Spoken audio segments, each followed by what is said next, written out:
ሻዕቢያ በምድር ላይ የሚፈራው ነገር ምንድነው ካልከ ብቻው ከኢትዮጵያ መንግስት ጋር መጋፈጥ እስኪ ሞክሩን ነው ምለው እስኪ ሞክሩን እንቆሳ ያደረክለትና ኢትዮጵያ ላይ የተቃጣ ወረራ ያደረክለታ እንደ ከዚህ ቀደሙ ውልፍት ነካ አርገ ምንመለስ ከሆነ ተሳስተህ ከነካ ችግር የለም እኛ አሰብ እንገባለን ያው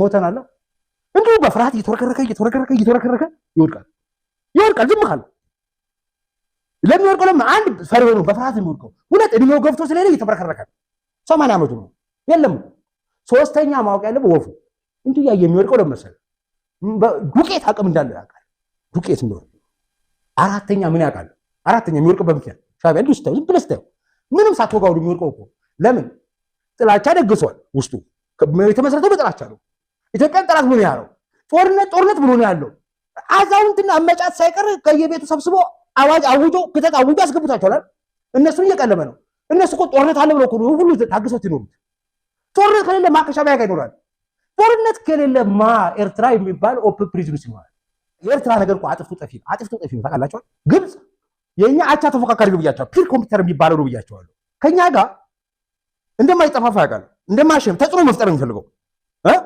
ባክኙ ቀዳዳ መግባት ይፈልጋል የግብጽ ፍላጎት ኤርትራ ግን ራሷን በራሷ የምታጠፋው ራሱን በራሱ የሚያጠፋ ሰው ላይ ነው ብለህ ካልከኝ አንደኛ ላሳየህ ህዳሴው ግድብ ዝም ብለህ ውስጥ ህዳሴው ግድብ ሲገነባ ምን አሉ መሰለህ ህዳሴው ግድብ የተገነባው ግብጽን ለመጉዳት ነው አለ ኢሳያስ እስካሁን ይገርመኛል የህዳሴው ግድብ ግብጽን ለመጉዳት የተሰራ ሴራ ነው አላሉ ኢሳያስ ቃል በቃል ነው ያሉት ወፍዬ እኔ በጣም ግርም ይለኝ ግብጽ ራሷ ከህዳሴው ግድብ መብራት ለመጠቀም ብላ አስባ ማለት ነው የኢስተርን አፍሪካ ፓወር ፑል ውስጥ አባል ነች ኢስት አፍሪካ ፓወር ፑል ማለት ከታንዛኒያ እስከ ሊቢያ ድረስ የሚዘርጋው ማለት ማማ ተሳታፊና ከህዳሴው ግድብ ተጠቃሚ ማለት ጅቡቲ ነች ኬንያ ነች ታንዛኒያ ነች መስመር ገብቷል አሁን እነዚህ ቀጥሎ ማለት ደቡብ ሱዳን ነች ከዛ ሶማሊያም ተብላለች አሁን የዚህ የኢስት አፍሪካ ፓወር ፑል አካል የሆነችው ሌላኛው ማለት ሱዳን ነች ሌላስ ግብጽ ነች ሌላስ ሊቢያ ነች የኢስተርን አፍሪካ ፓወር ፑል አባል ያልሆነችው ማናት ካልከኝ ኤርትራ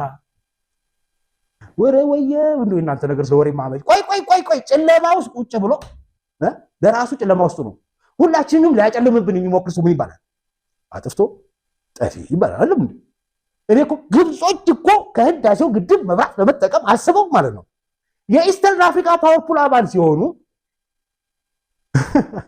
ኩራዝ ውስጥ ቁጭ ብለው ኩራዝ እያበራ ከጭሱን እያጨሰኮ ነው ኢሳያስ አፈወርቂ ምን ያደርጋል ህዳሴው ግድብ ላይ ዱቄት ሁለተኛ አሰብ አጥፍቶ ጠፊ የሚባሉት ብላሳየን ወፍያ እነዚህ ኮንዲሽን አጥፍቶ ራሳቸው መጥፋታቸው ሳይንስ እኛን ይዘው እንዳይጠፉ ነው ተጠርቀቀው እረልቀቀኝ እያልኩ ነው ከላይ ላይ ያለው ሞዛዛው ነው ተመልከት አሰብዬ ወይ ይሱ ወይ እስቲ በራስ ተጠቀምበት ወደብ ኖ አልተጠቀም እሺ ቶ እኛ እንጠቀምበት አጥቅም እሺ በጋራ እንጠቀምበት ነው እሺ ሌሎች ተጠቀምበት ነው ኦኬ ከሶማሌላንድ ጋር ወመራንደው አንደርስታንዲንግ ፈርመን ዛን ተቀበላል ነው ሳይጠሩት ሄዶ ሳይጠሩት መጣ እንኳን የሚገድ ቀባሪ መጣ የሚባለው እንዲያለው ነው አይበረከት ሳይጠሩት ሄዶ ሳይጠሩት መጣ እንኳን የሚገድ ቀባሪ መጣ ተከትሎ እየተቀለበለበ የሞት አለ እያለ ማለት አጥፍቶ ጠፊ ነው ይዘው እንዳይጠፋ ጠንቀቅ አንገቱን በለው ነው ሶስተኛ ጦርነት የሻዕቢያ መሰረታዊ ችግር ካላችሁ ጸረ ኢትዮጵያዊ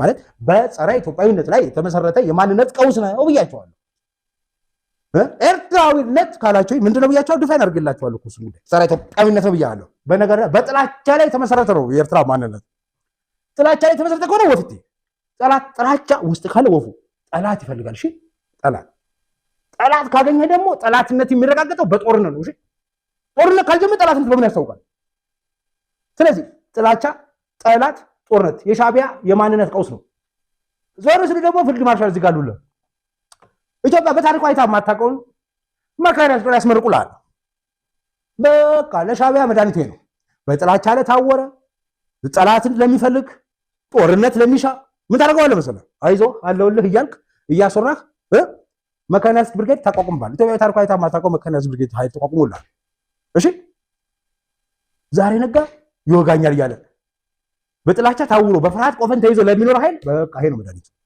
እሺ እያደራጀ እየፈረጠቁ ስትሄድ አረ እየማማህ ነው እያለ እየማማህ ነው ራሱ ውሎ እያደረ በሄደ ቁጥር የዶክተር አብይ አቅም እየጎለበተ የኢሳያስ አቅም እየሞተ ነው የሚሄደው ተፈጥሯዊ ነው ይሄ ተፈጥሮ ነው ራሱ ፈጠራ ነው። እሺ አባዬ ዶክተር አብይ ትናንትና ከሰሞኑ በቃ ኢትዮጵያ እየፈጠረች ነው፣ ኢትዮጵያ ወጣቶች እየፈጠሩ ነው ይላል። እሱ ዓላማው ምንድነው? እንደዚህ ያሉትን በ10 ማባዛት ነው። እሱም ግን አይደለም በቂ። እኛ ይውላችሁ እነዚህ ፈጥራልና እነዚህ ደጓሚዎች ናቸው፣ ደጋፊዎች ናቸው፣ ችግር ፈቺዎች ናቸው። ግን ምን ፈልገው አንድ ነው።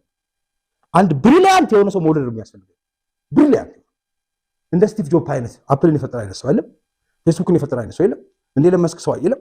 አላር እንደ ማን ማይክሮሶፍት ቢል ጌትስ አላር እንደሱ አንድ እንደ አሊባባ አይነት አሁን የአሊባባ ኔትወርክ ኢትዮጵያ ውስጥ መስራት ያቀተን አንዱ ለኔ የፈለኩት ኦንላይን ፐርቼዚንግ ምንም ታደርገው ኢኮኖሚው ባንዴ የሚያሾር ማለት ነው።